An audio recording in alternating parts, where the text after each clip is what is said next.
ماہ ذوالحج کا پہلا عشرہ گزر رہا ہے۔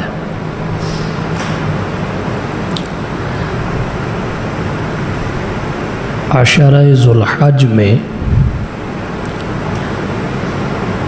حضرت ابراہیم علیہ السلام کا ذکر خیر بھی ہوتا ہے اور مختلف طریقوں سے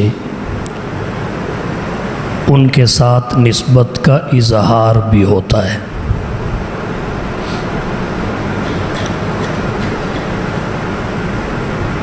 اس لیے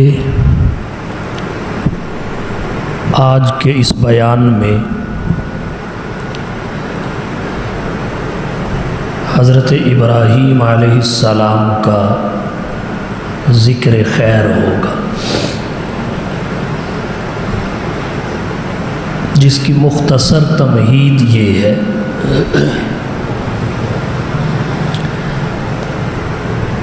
اگرچہ تمام انبیاء کرام علیہم السلام کی زندگیاں، سیرت و کردار انسانیت کے لیے نمونہ اور مشعل راہ ہے، مگر اللہ نے قرآن کریم میں جناب نبی کریم صلی اللہ علیہ وسلم اور آپ کے بعد حضرت ابراہیم کی زندگی کو، سیرت و کردار کو انسانیت کے لیے مشعل راہ اور نمونہ قرار دیا۔ چنانچہ سورۃ الممتحنہ میں فرمایا قد کانت لکم اسوۃ حسنۃ فی ابراہیم والذین معہ اذ قالوا لقومہم انا براء منکم ومما تعبدون من دون اللہ۔ حضرت ابراہیم علیہ السلام کی زندگی، سیرت و کردار کا ایک ایک پہلو، لمحہ انسانیت کے لیے اسوہ حسنہ ہے، مشعل راہ ہے، مگر ان کے کردار کے دو پہلو انتہائی واضح اور نمایاں ہیں۔ امت مسلمہ کو انہیں اختیار کرنے کی بے حد ضرورت ہے۔ ایک ان کا طرز دعوت، نمبر دو مثالی استقامت۔ حضرت ابراہیم کا طرز دعوت اور حضرت ابراہیم کی مثالی استقامت، انہی دو حوالوں سے حضرت ابراہیم کا ذکر خیر کرنا چاہوں گا۔ حضرت ابراہیم ایک داعی کی حیثیت سے پیدا ہوئے، دعوت و تبلیغ، امر بالمعروف اور نہی عن المنکر دراصل فریضہ انبیاء ہے۔ علماء امت نیابتاً اور وراثتاً دعوت و تبلیغ، امر بالمعروف اور نہی عن المنکر کا فریضہ ادا کرتے ہیں۔ اصل میں یہ انبیاء کا فریضہ اور انبیاء کا منصب ہے۔ حضرت ابراہیم جد الانبیاء ہے، ایک داعی کی حیثیت سے دھرتی پر تشریف لائے، اور ان کی ولادت کے حوالہ سے محمد بن اسحاق رحمۃ اللہ علیہ فرماتے ہیں کہ ان کی ولادت سے پہلے وقت کے بادشاہ نمرود بن کنعان نے ایک خواب دیکھا کہ ایک ستارہ طلوع ہوا، اس کی روشنی اس قدر زیادہ تھی کہ سورج اور چاند بے نور ہو گئے۔ صبح اس نے نجومیوں کو، تعبیر بتانے والوں کو خواب سنایا۔ انہوں نے تعبیر یہ بتائی کہ آپ کی سلطنت میں ایک بچہ پیدا ہونے والا ہے آپ کی بادشاہت اس کے ذریعے تباہ و برباد ہوگی اور لوگوں کا دین بدل جائے گا۔ نمرود بن کنعان نے شاہی فرمان جاری کیا، ہر پیدا ہونے والے بچے کو قتل کر دیا جائے۔ بہت سارے بچے قتل ہوئے۔ حضرت ابراہیم کی والدہ کا نام شافی علماء نے لکھا ہے، امید سے تھی۔ اعلان کے بعد شہر سے باہر ایک غار میں چلی گئی تاکہ بحفاظت اپنے بچے کو جنم دے سکے، اور ملک عراق کے ایک غار میں حضرت ابراہیم علیہ السلام پیدا ہوئے۔ والدہ چھوڑ کر آ گئی، روزانہ جاتی، دودھ پلا کے واپس پلٹ آتی۔ ایک دن دیکھا حضرت ابراہیم لیٹے ہوئے ہیں، نظر آسمانوں کی طرف لگی ہوئی ہے، لبوں سے مسکراہٹ کھیل رہی ہے اور انگوٹھا چوس رہے ہیں۔ اللہ نے خود پرورش فرمائی، ہفتے میں اتنے پلتے جتنا مہینے میں پلا جاتا ہے، مہینے میں اتنے بڑے ہوتے جتنے سال میں بڑے ہوتے ہیں، بچہ جتنا ایک سال میں بڑا ہوتا ہے۔ الغرض بڑی جلدی حضرت ابراہیم جوان ہوئے۔ حضرت ابراہیم علیہ السلام بچپن سے ہی اللہ کی توحید کے داعی اور اللہ کے دین کے مبلغ تھے۔ جب چلنے پھرنے لگے، والدہ غار سے لے کر گھر جانے لگی تو انہوں نے اپنی والدہ سے اس وقت کچھ سوال و جواب کیے، لیکن میں اس پوری بحث کو ایک ترتیب سے آپ کے سامنے رکھنا چاہوں گا۔ حضرت ابراہیم کا طرز دعوت کیا تھا، دعوت کے اصول کیا تھے؟ ابراہیم کا طرز دعوت یہ تھا کہ سب سے پہلے دعوت کو خود سمجھا جائے تاکہ دوسرے کو کامیابی کے ساتھ سمجھایا جا سکے۔ نمبر 2، دیگر کو سمجھانے کا آغاز گھر سے کیا جائے۔ نمبر 3، گھرانے کے بعد قوم اور قبیلے کو دعوت دی جائے۔ نمبر 4، آخر میں ارباب اختیار و اقتدار تک پیغام پہنچایا جائے۔ یہ طرز تھا اور یہ اصول تھے۔ حضرت ابراہیم نے پہلے توحید کو خود سمجھا۔ کیسے سمجھا؟ قرآن کریم کہتا ہے، رات چھا گئی، فلما جن علیہ اللیل رآ کوکبا، آسمان پہ ستارہ دیکھا، کہنے لگے ھذا ربی، یہ میرا رب ہے۔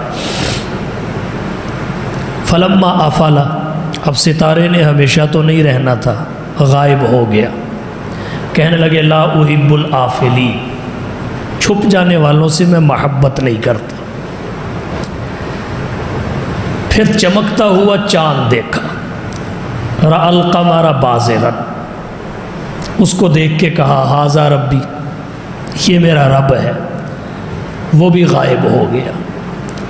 کہنے لگے لئن لم یہدینی ربی لأکونن من القوم الضالین،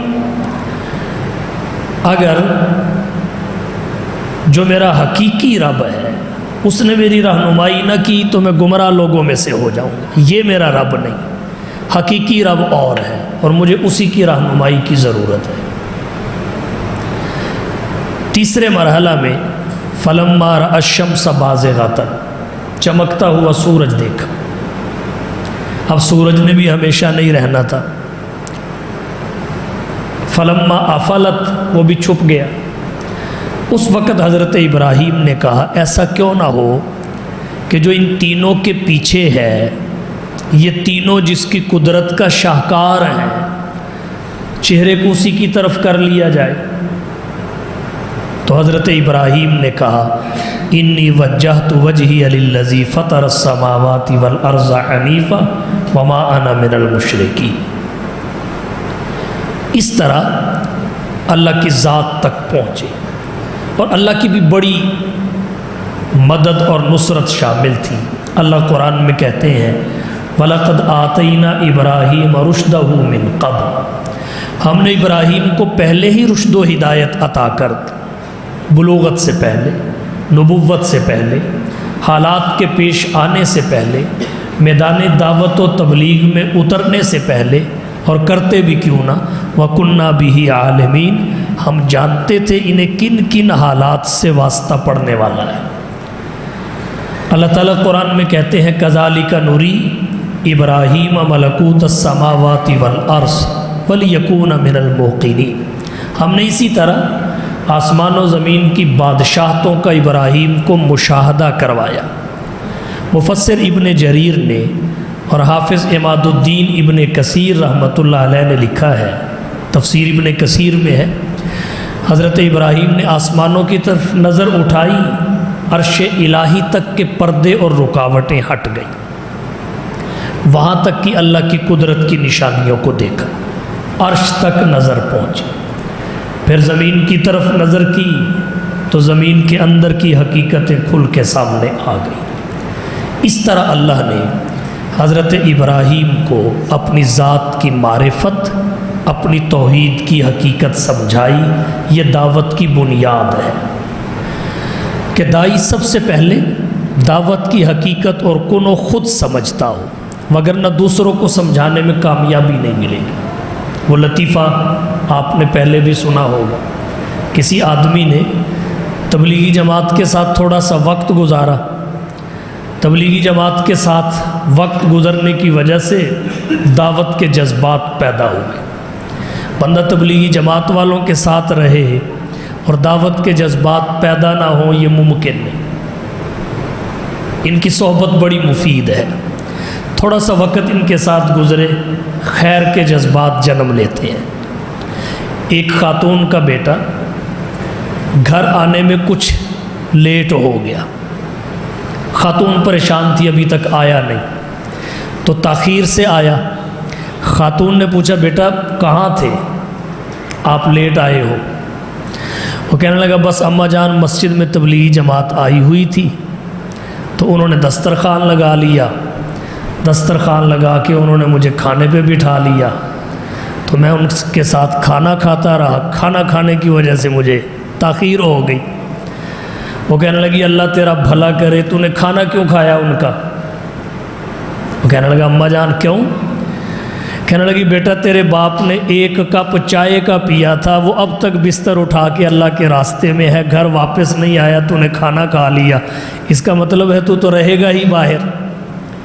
تو یہ تبلیغی جماعت کی برکت ہے، ان کے پاس جب بندہ رہتا ہے، ان کی صحبت میں وقت گزارتا ہے تو وہ دعوت کے راستے پہ چل پڑتا ہے، خیر کے جذبات اس کے اندر پیدا ہو جاتے ہیں اور نیکی کی نیتیں بننے لگتی ہیں۔ تو تبلیغی جماعت والوں کے پاس آدمی بیٹھا، اب اس کا بھی جی کرے کہ میں بھی دعوت دوں، دعوت دینی آتی نہیں تھی۔ ایک دکان پہ چلا گیا، جا کے کہنے لگا اچھا کلمہ پڑھو۔ اب وہ دکان والا غیر مسلم تھا، وہ کہنے لگا میں نے نہیں پڑھنا۔ اس نے زور ڈالا کہ کلمہ پڑھو، کلمہ پڑھو۔ جب اس نے کہا جان نہیں چھوڑتا تو پڑھنا ہی پڑے گا، تو وہ بندہ کہنے لگا چلو ٹھیک ہے پڑھاؤ، آپ پڑھاؤ میں آپ کے پیچھے پیچھے پڑھ لیتا ہوں۔ یہ کہنے لگا آتا مجھے بھی نہیں پر تم پڑھو۔ خوچا آتا مجھے بھی نہیں پر تم پڑھو۔ تو مطلب یہ ہے جب تک خود نہ آتا ہو دوسروں کو کیا بتائیں گے، جب تک خود نہ سمجھے ہو دوسروں کو کیا سمجھائیں گے۔ تو اس لیے بنیاد دعوت کی یہ ہے کہ جو دعوت دینی ہے اس کو پہلے خود سمجھ لیں۔ حضرت ابراہیم کا طرز دعوت یہ تھا کہ انہوں نے پہلے دعوت کو خود سمجھا اور پھر سمجھانے کا آغاز اپنے گھر سے کیا، گھر سے آغاز کیا اور اپنی والدہ سے سوال کیا اماں جان میرا رب کون ہے؟ والدہ کہنے لگی میں۔ اچھا تیرا رب کون ہے؟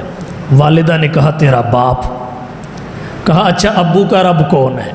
والدہ نے کہا نمرود جو بادشاہ ہے۔ اچھا نمرود کا رب کون ہے؟ والدہ نے منہ پہ ہاتھ رکھ دیا، بیٹا یہ بات دوبارہ نہیں کہنا، کسی کو پتہ چل گیا تو زندہ نہیں چھوڑے گا۔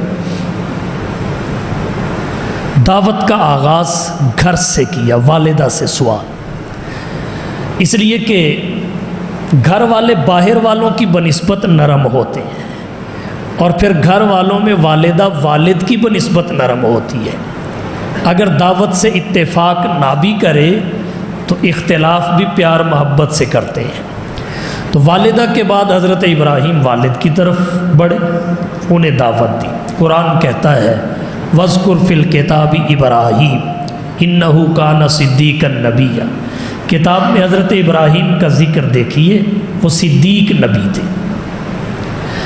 حضرت ابراہیم نے اپنے والد کو کیا دعوت دی؟ یا اباتی لم تعبد ما لا يسمع ولا يبصر ولا يغني عنك شيئا، ابا جان آپ ان چیزوں کی عبادت کیوں کرتے ہیں جو سنتی نہیں، دیکھتی نہیں، کام آتی نہیں، بیکار ہے۔ یا ابت انی اخاف ان یمسک عذاب من الرحمن فتکون للشیطان ولیا، یا ابت انی قد جاءنی من العلم ما لم یأتک فاتبعنی اہدک صراطا سویا۔ دعوت دی کہ ابا جان میرے پاس علم آیا ہے جو آپ کے پاس نہیں، اور اس علم کی بنیاد پہ میں یہ بات کہہ رہا ہوں، اپنی طرف سے نہیں کہہ رہا۔ آپ شیطان کی عبادت نہ کریں، ان الشیطان کان للرحمن عصیا، شیطان تو رب کا نافرمان ہے۔ اگر آپ نہ رکے تو مجھے ڈر ہے رحمان کا عذاب آپ پہ نہ آ پڑے۔ والد کو دعوت دی، یہ دوسرا مرحلہ تھا، یہ دعوت کے طرز کا دوسرا مرحلہ تھا۔ خود سمجھی، گھر سے سمجھانے کا آغاز کیا والد اور والدہ کو، اور کہیں کہا اپنے والد کو اتتخذ اصناما آلہہ انی اراک وقومک فی ضلال مبین۔ ہر لمحے پر دعوت و تبلیغ کا فریضہ ادا کیا، پھر والد کے ساتھ اپنی قوم کو بھی شامل کر لیا۔ تیسرے مرحلہ میں قوم کے سامنے آ گئے۔ قرآن کہتا ہے اذ قال ابراہیم لابیہ وقومہ ما هذه التماثیل التی انتم لها عاکفون، ابراہیم نے اپنے والد اور قوم کو کہا یہ مورتیاں کیا ہیں، ان کی حقیقت کیا ہے جن کے سامنے تم جھکتے ہو؟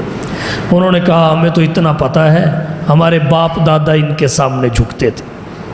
تو حضرت ابراہیم نے کہا نہ آپ کے باپ دادا حق پہ تھے نہ آپ حق پہ ہیں، آپ کے باپ دادا بھی باطل پہ تھے، آپ بھی باطل پہ ہیں، آپ بھی گمراہ، آپ کی قوم بھی گمراہ، اور میں دونوں سے بری ہوں۔ دونوں سے برات کا اظہار کیا حضرت ابراہیم خلیل اللہ۔ پہلے دعوت خود سمجھی، دوسروں کو سمجھانے کا آغاز دوسرے نمبر پہ گھر سے کیا، پھر اپنی قوم کے سامنے آئے، اور چوتھے نمبر پہ ارباب اختیار تک پیغام لے کے پہنچے۔ جب 3 مرحلے پورے ہو چکے، خبر نمرود تک بھی پہنچ گئی، خبر نمرود تک پہنچ گئی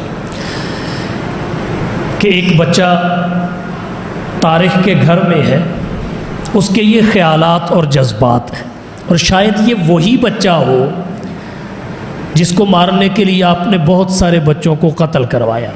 نمرود نے طلب کر لیا۔ اب حضرت ابراہیم کو نمرود کے دربار میں جانا پڑا، گئے، وہاں داخلے کا طریقہ اور تھا، سجدہ کرتے تھے، جھکتے تھے، پھر اندر جاتے تھے۔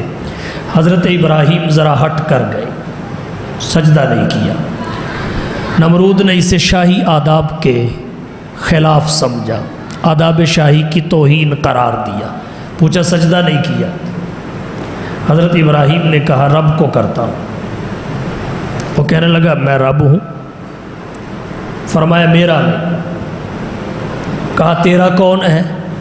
ربی الذی یحیی و یمیت، جو مارتا اور جلاتا ہے۔ نمرود کہنے لگا انا احیی و امیت، میں بھی مارتا اور جلاتا ہوں۔ پھر اس نے کیسے مشاہدہ کروایا؟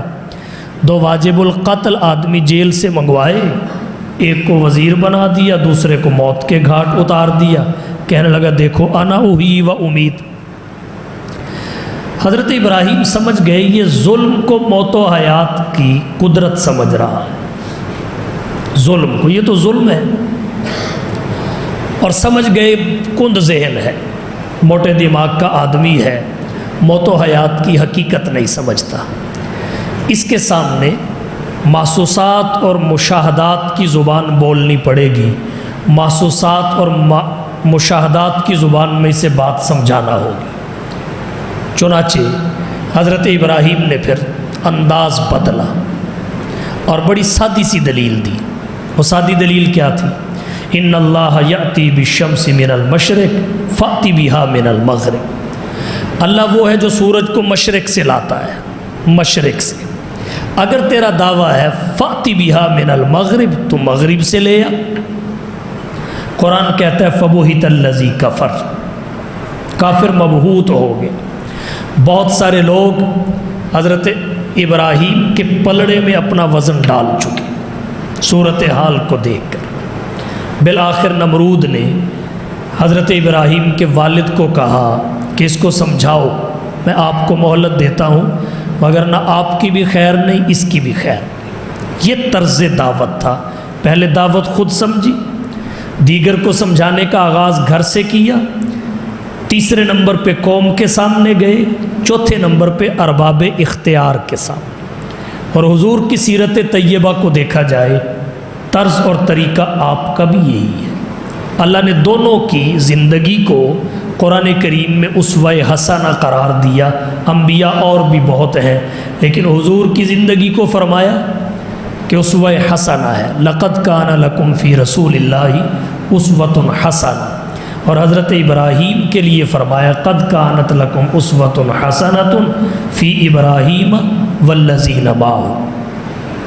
حضور نے بھی پہلے خود دعوت کی حقیقت سمجھی۔ یہ حرا کی خلوتیں، حرا کی تنہائیاں، ذات الہی میں غور و فکر کا زمانہ تھا۔ پھر آغاز گھر سے کیا۔ والدین تو آپ کے نہیں تھے، جو گھر میں خدیجہ تھی انہی کے سامنے سب سے پہلے دعوت رکھی۔ پھر تیسرے نمبر پر آپ اپنی قوم اور قبیلے کے سامنے آئے، اور چوتھے نمبر پہ آپ نے شاہان عالم کے نام دعوت اسلام کے خطوط لکھے۔ یہ طرز دعوت تھا۔ حضرت ابراہیم علیہ السلام نے جب نمرود سے مناظرہ کر لیا اور وہ شکست کھا گیا، اس نے کہا سمجھاؤ اپنے بیٹے کو، وگرنہ خیر نہیں۔ حضرت ابراہیم علیہ السلام کی ساری جھجک اتری ہوئی تھی، اب تو نمرود سے مناظرہ جیت کے آ گئے تھے۔ حضرت ابراہیم نے زبانی دعوت بھی دی، عملی دعوت بھی دی۔ بتوں کو رسی باندھتے، گلیوں میں گھسیٹتے، تاکہ ان کی بے بسی کو دنیا عملاً مشاہدہ کر، عملاً ان کی بے بسی کو دیکھ لے۔ اب والد تو سمجھانے کے لیے مہلت لے کے آیا تھا، والد سمجھاتا۔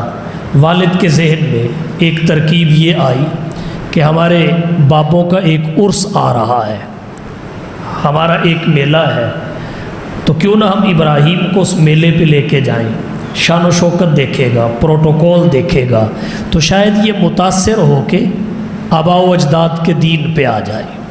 حضرت ابراہیم کو کہا بیٹا ہمارا عرس آ رہا ہے، میلہ، تو آپ ہمارے ساتھ جنگل میں چلیں، وہاں کھیل کود ہوگا، واپس آئیں گے جو ہم کھانے اپنے الہوں کے سامنے رکھ کے جاتے ہیں، واپسی تک وہ بابرکت ہو جائیں گے، پھر آ کے ہم ان کھانے کو تناول کریں گے، تو آپ ہمارے ساتھ چلو۔ حضرت ابراہیم علیہ السلام کو ساتھ جانے کے لیے والد نے مجبور کیا۔ حضرت ابراہیم نے، قرآن کہتا ہے نظر نظرتن فی النجوم، ستارے کی طرف نظر اٹھا کے ایسے دیکھا جیسے کوئی ماہر نجوم دیکھتا ہے، اور کہا انی سقیم، میں بیمار ہوں۔ یا تو حقیقتاً بیمار تھے، ورنہ یہ بھی تو مرض ہے کہ آدمی کو کسی کے کفر، تباہی اور بربادی پہ پریشانی ہو، کوڑن ہو، یہ بھی ایک بیماری ہے۔ فرمایا انی سقیم، میں بیمار ہوں۔ والد راستے میں ہی چھوڑ کے چلا گیا، قوم بھی میلے پہ چلی گئی۔ اب حضرت ابراہیم راستے میں بیٹھے ہوئے، لوگ پاس سے گزر رہے ہیں، اکثریت گزر گئی، چند بوڑھے رہ گئے، وہ بعد میں آئے۔ حضرت ابراہیم علیہ السلام نے ان کے سامنے کہا تاللہ لاکیدن اصنامکم بعد ان تولوا مدبرین، آج تمہارے بتوں کے ساتھ کچھ نہ کچھ ضرور کروں گا، تم ذرا نکلو صحیح۔ یہ بات انہوں نے سن لی، ذہن کے کسی خانے میں محفوظ بھی ہو گئی، چلے گئے۔ اب قوم ساری میلے میں ہے، حضرت ابراہیم اٹھے، فراغ الی آلہتہم، چپکے سے بت خانے میں آ گئے۔ دروازے کے پاس بڑا بت تھا، اس سے آگے چھوٹے، اس سے آگے اس سے چھوٹے، بالترتیب، اور کھانے سارے بتوں کے آگے رکھے گئے تھے، اور اگربتیاں جل رہی تھی، کسی کے ناک سے دھواں، کسی کے کان سے دھواں، کسی کے منہ سے دھواں، اور کھانے پڑے ہوئے ہیں۔ حضرت ابراہیم آئے دیکھ کے حیران، آ کے کہنے لگے الا تاکلون، کھاتے کیوں نہیں؟ اب وہ کھا سکتے ہوں تو کھائیں، فرمایا الا تاکلون، کھاتے کیوں نہیں؟ جب دیکھا کچھ بھی نہیں، پھر کہا ما لکم لا تنطقون، وہ تم تو بولتے بھی نہیں، بات بھی نہیں کرتے، بتاؤ کھاتے کیوں نہیں؟ یہ انسانیت کی تنزلی ہے، جو کھاتے ہیں ان کو کھلاتے نہیں، جن کو کھلاتے ہیں وہ کھاتے نہیں، جو پہنتے ہیں ان کو پہناتے نہیں، بے شک وہ ننگے پھر رہے، اور جو پہنتے نہیں ان پہ چار چار چادریں ڈال دیتے ہیں، پہناتے ان کو ہیں جو پہنتے۔ جس مٹی کو سردی نہیں لگتی اس پہ چار چار چادریں ہیں، اور جو بچے سردی سے مر رہے ہیں ان کے اوپر کپڑا بھی نہیں ہے۔ تو یہ کن کا طرز عمل ہے؟ حضرت ابراہیم نے کہا الا تاکلون، کھاتے کیوں؟ پھر فرمایا ما لکم لا تنطقون، اور دسوتے سے ہی وجہ بھی نہیں بتاتے۔ اچھا، کلہاڑا پکڑا اور میدان میں آ گئے، فجعلہم جزازا، چلو اینجے دے ورینجی صحیح، کسی کا کان کاٹا، کسی کا ناک کاٹا، کسی کا بازو توڑا، کسی کا گوڈا پھوڑا، فجعلہم جزازا، ٹکڑے ٹکڑے کر دیے، الا کبیرہ، جو بڑا بت تھا ان کا اعلیٰ حضرت دروازے کے بالکل پاس، اسے چھوڑ دیا۔ چھوڑا کیوں؟ قرآن کہتا ہے لعلہم الیہ یرجعون، شاید کہ یہ اس کی طرف رجوع کریں۔ کس کی طرف؟ بعض نے کہا ان کی بے بسی دیکھ کے اللہ کی طرف، اور بعض نے کہا کہ یہ جو ایک چھوڑا ہے اس کی طرف رجوع کریں۔ جی بابا جی تسی دسو تہاڈی اکھاں دے سامنے ہویا کی ہویا ہے انہاں نال، لعلہم الیہ یرجعون۔ تو حشر نشر کر دیا، کباڑ خانہ بنا دیا معبد کو، ان کے بت خانے کو۔ اب وہ کھیل کود کے واپس پلٹے، اب انہوں نے آ کے وہ متبرک کھانے اٹھانے تھے اور گھروں میں جا کے کھانے تھے۔ جب وہ بت خانے میں آئے تو اندر تو حال ہی مختلف تھا، دیکھ کے پریشان ہوئے، کہنے لگے من فعل ھذا بآلہتنا انہ لمن الظالمین، ہمارے الہوں کے ساتھ یہ سلوک کس نے کیا؟ بڑا ظالم آدمی ہے۔ اب وہ بابے جو آخر میں جا رہے تھے، جن کو حضرت ابراہیم نے قسم کھا کے کہا تھا تاللہ لاکیدن اصنامکم بعد ان تولوا مدبرین، وہ کہنے لگے ہاں یاد آیا، سمینا فتن، ایک نوجوان کو ہم نے سنا تھا، یذکرہم، وہ ان کا ذکر کر رہا تھا، وہ کہہ رہا تھا تاللہ لاکیدن اصنامکم بعد ان تولوا مدبرین۔ سمینا فتن، ایک نوجوان کو ہم نے سنا ہے، یذکرہم، وہ ان کا ذکر کر رہا تھا، یقال لہ ابراہیم، اس کو ابراہیم کہتے ہیں۔ اب جب ابراہیم کا نام آیا پھر حکم جاری ہوا فَأْتُوا بِهِ عَلَىٰ أَعْيُنِ النَّاسِ، لوگوں کے سامنے لاؤ۔ انکوائری اور جرا کے لیے حضرت ابراہیم کو بلا لیا گیا، اور بلا کے کہنے لگے أَأَنْتَ فَعَلْتَ هَٰذَا بِآلِهَتِنَا یا ابراہیم، اے ابراہیم ہمارے الہوں کا یہ حشر آپ نے کیا ہے؟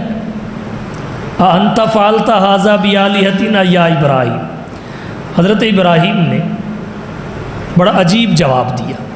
قرآن کہتا ہے بل فعلہ، بلکہ جس نے بھی کیا کر دیا، کبیرہم ھذا، ان کا بڑا یہ ہے، کبیرہم ھذا، ان کا بڑا یہ ہے، فاسألوہم ان کانوا ینطقون، یا پھر انہی سے پوچھ لو اگر یہ بولتے ہیں تو، کہ تمہارے ساتھ کس نے کیا ہے، تمہارے ساتھ کس نے کیا ہے۔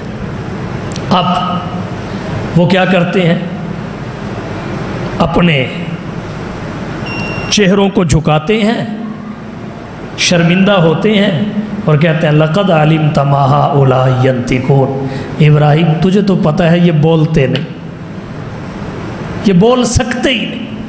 حضرت ابراہیم کو موقع مل گیا، حضرت ابراہیم کہنے لگے اچھا پھر بھی تم ان کی عبادت کرتے ہو، افتعبدون من دون اللہ ما لا ينفعکم شیئا ولا یضرکم اف لکم ولما تعبدون من دون اللہ، تم پہ بھی تف، تمہارے معبودوں پہ بھی تف۔ جب یہ بات حضرت ابراہیم کی سنی تو آگ بگولا ہو گئے، کہنے لگے واہ بھی ہو گیا جی، حرکوا وانصروا آلہتکم ان کنتم فاعلین، لاؤ آگ جلاؤ، اور اگر اپنے الہوں کی مدد کرنا چاہتے ہو اس کو اس میں ڈال دو، حرکوا وانصروا آلہتکم ان کنتم فاعلین، آگ جلائی گئی، اس میں حضرت ابراہیم کو گرایا گیا، 16 سال عمر تھی۔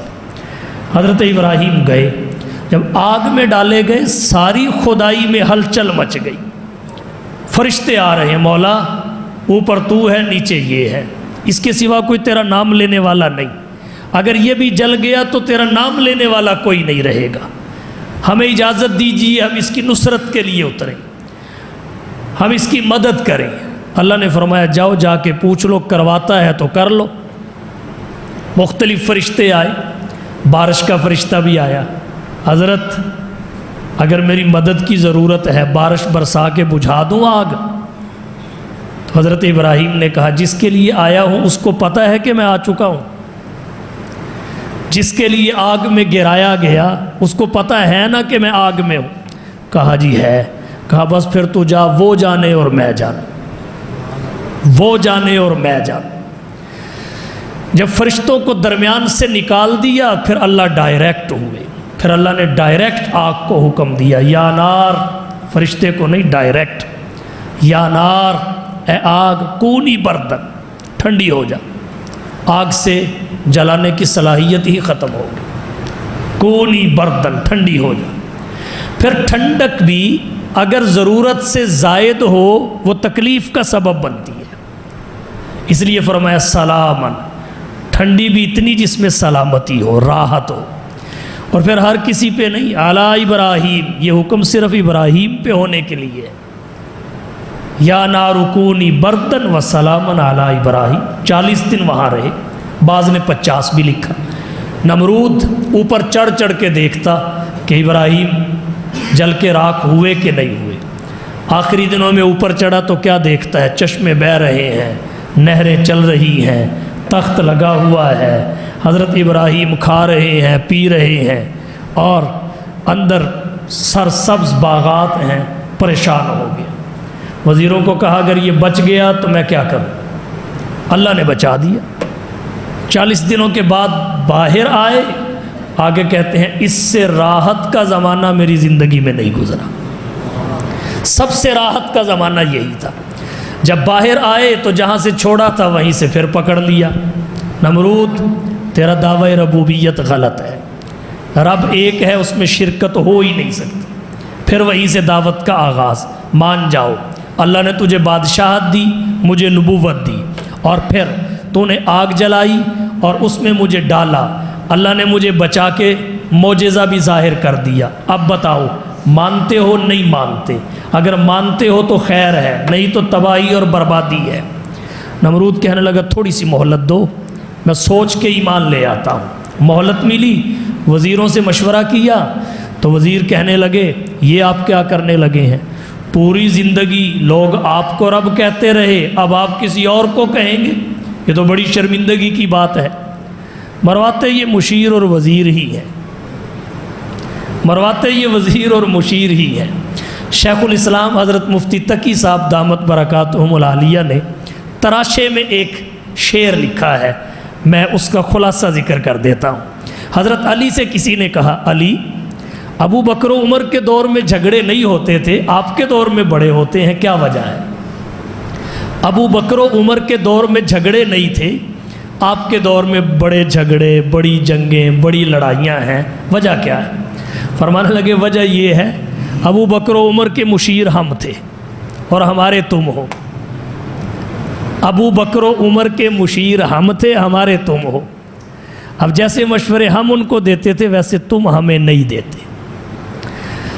تو یہاں وزیروں مشیروں نے نمرود کو کیا مشورہ دیا؟ ساری زندگی آپ کو دنیا سجدہ کرتی رہی، تو جب آپ کا سر کسی اور کے آگے سجدے میں دیکھے گی تو کیا کہے گی؟ اور نمرود پھر مکر گیا، کہنے لگا بھائی میں ایمان نہیں لاتا، جو ہوتا ہے کر لو، جو فوج ہے لے آؤ۔ ابراہیم نے کہا اللہ کی فوج بڑی تگڑی ہے، کہا لے آؤ، 3 دن کے بعد لے آؤ، میرا کچھ نہیں بگڑے گا، میں تیاری کر لوں گا۔ تو کہا چلو ٹھیک ہے، 3 دن صحیح، فلاں میدان میں فوج آئے گی، فلاں وقت پہ آئے گی، سب طے۔ اب نمرود نے لشکر اکٹھا کیا، میدان میں بھرا پڑا ہے۔ جب موقع آیا تو حضرت ابراہیم اکیلے تنے تنہا سامنے آ کے کھڑے ہو گئے، گردن تنی ہوئی، لبوں پہ مسکراہٹ، چہرے پہ اطمینان، سینے میں انشراح، آ کے کھڑے ہو گئے۔ نمرود طنز کے انداز میں کہنے لگا فوج کدھر ہے؟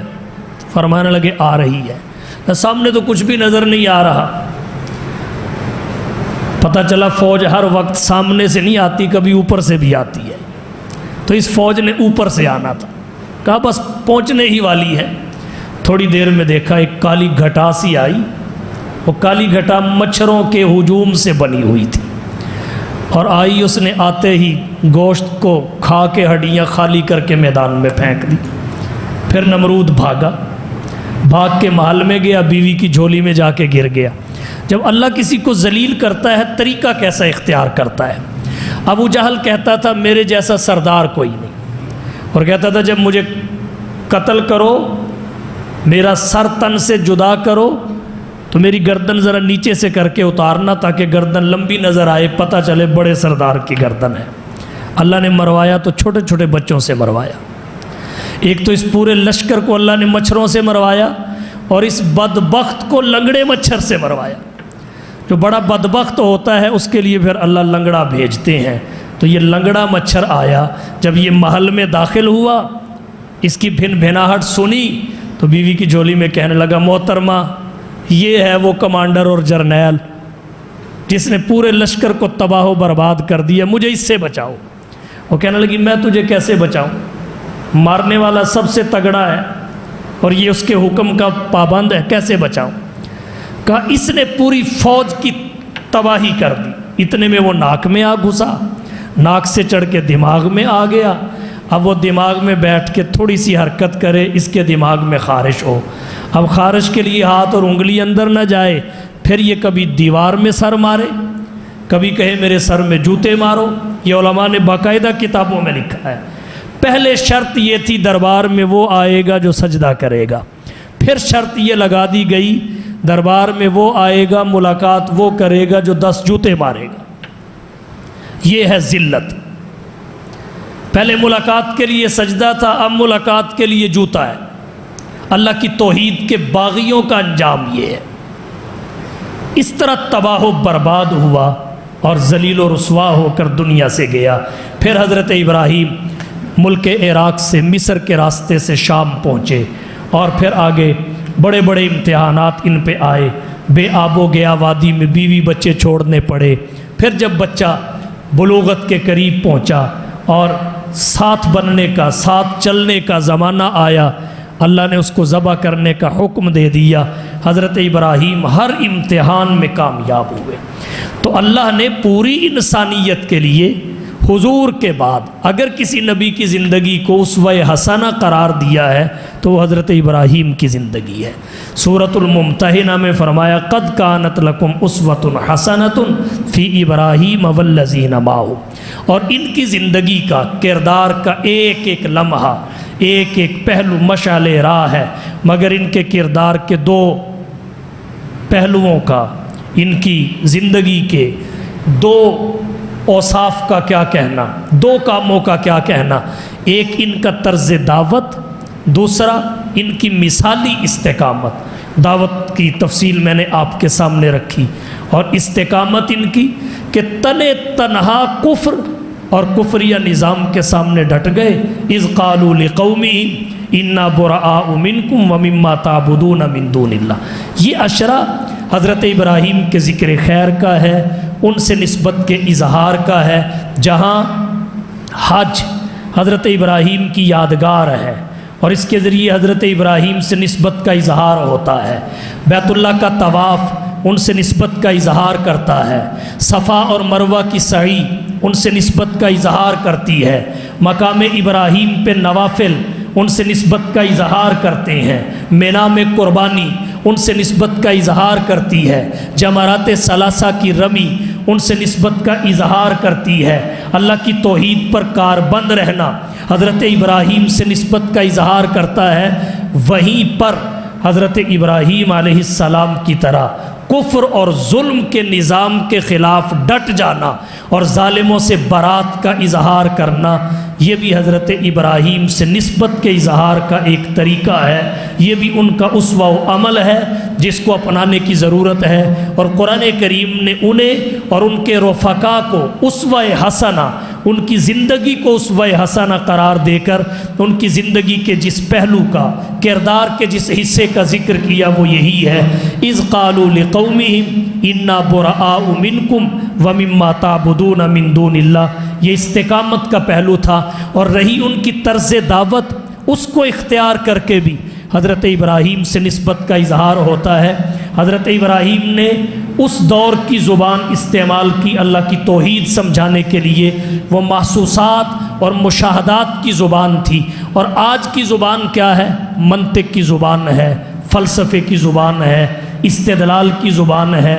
تو ان سے نسبت کا اظہار آج کی منطق اور استدلال کی مروجہ زبان استعمال کر کے کفر کو اسلام کی حقانیت سمجھانا، یہ بھی ان سے نسبت کا اظہار ہے، اور ان کے اسوہ و عمل سے رہنمائی لینے کا ایک طرز اور طریقہ ہے۔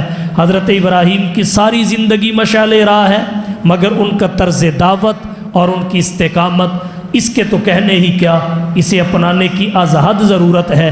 اور اس استقامت کے نتیجے میں اللہ نے پھر انہیں امامت کا منصب عطا فرمایا اور ان کی ذریت میں اسے جاری کیا، اور حضرت ابراہیم کو اللہ نے یہ عزت عطا فرمائی کہ دنیا کا ہر مذہب اپنی نسبت ان کے ساتھ کرنا فخر سمجھتا ہے۔ یہودی بھی اپنے آپ کو ابراہیمی کہتے ہیں، عیسائی بھی ابراہیمی کہتے ہیں، مجوسی بھی ابراہیمی کہتے ہیں، عرب کے مشرک بھی اپنی نسبت حضرت ابراہیم سے کرتے تھے۔ اور محقق علماء نے لکھا ہے، ہندوؤں میں برہمن اور ایک اور ان کا فرقہ ہے برہما مہاراج، یہ بھی اپنی نسبت حضرت ابراہیم کی طرف کرتے ہیں، لیکن یاد رکھیے یہ نسبت حضرت ابراہیم سے کرتے ہیں، اور امت مسلمہ حضرت ابراہیم کی روایات پہ قائم رہتی ہے، ان کی اور ان کی خاندانی روایات کو زندہ رکھا ہوا ہے۔ توحید ہے تو یہ بھی امت مسلمہ کے پاس ہے، اس کے بعد ہجرت ہے، یہ بھی امت مسلمہ کے پاس ہے، حج امت مسلمہ کے پاس ہے، قربانی امت مسلمہ کے پاس ہے، بیت اللہ کا طواف، صفا مروہ کی سعی اور یہ مینا کا ذبح، یہ امت مسلمہ کے پاس ہے۔ حضرت ابراہیم کے بارے میں اللہ نے فرمایا، ما کان ابراہیم یہودیا ولا نصرانیا، یہودی بھی نہیں تھے، نصرانی بھی نہیں تھے، مسلمان تھے، حنیف تھے، اور ان کی اس ملت پر آج کے دور میں اگر قائم ہے تو فقط امت محمدیہ ہے۔ ملت میں امتیں آتی ہیں، اور امتوں میں سے فقط امت محمدیہ مصداق ہے کہ یہ ملت ابراہیمی پر قائم ہے، اور ملت ابراہیمی میں توحید ہے، قربانی ہے، حج ہے، ہجرت ہے، یہ چار بنیادی ستون ہیں، چاروں کو اس امت نے قائم رکھا۔ اللہ ان چاروں پر ہمیں قائم رہنے کی توفیق بخشے۔